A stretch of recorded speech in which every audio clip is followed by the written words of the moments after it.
Hello everyone! Ayan, nagluto tayo ng meatball guys. So, ayan na. Natapos ko na siyang nilutuin guys. So, ayan. May spring onion. May pinya. Of course, yung meatball natin, nilagyan natin na siya ng garlic.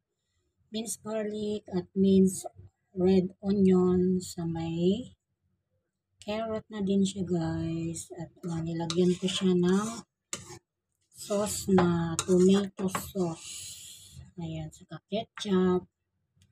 At ayan, nilagay ko oyster sauce. Ayan, so minix ko yon.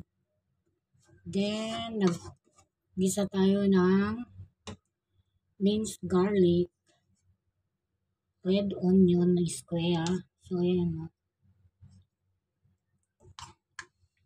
square yung onion niya guys. Ayan. So, ayan na guys, ang ating niluto sa araw na ito. Ayan. Paborito namin ito guys na ulam. Swak na rin sa panlasa ng mga bata kasi meron siyang pinya. Ayan, yun ang gusto nila kasi pinya at lalo-lalo na itong meatball guys kasi ang malasa na siya kasi yung meatball pinrito ko muna siya guys bago sinuhog ko dito. So, ayan. Kita mo naman, brown na brown siya kasi nga naprito siya. So, ayan. Ayan guys. So, ililipat natin sa isang lalagyan.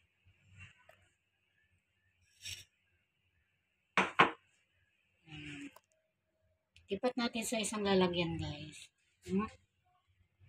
Ayan, picturean natin. Picture.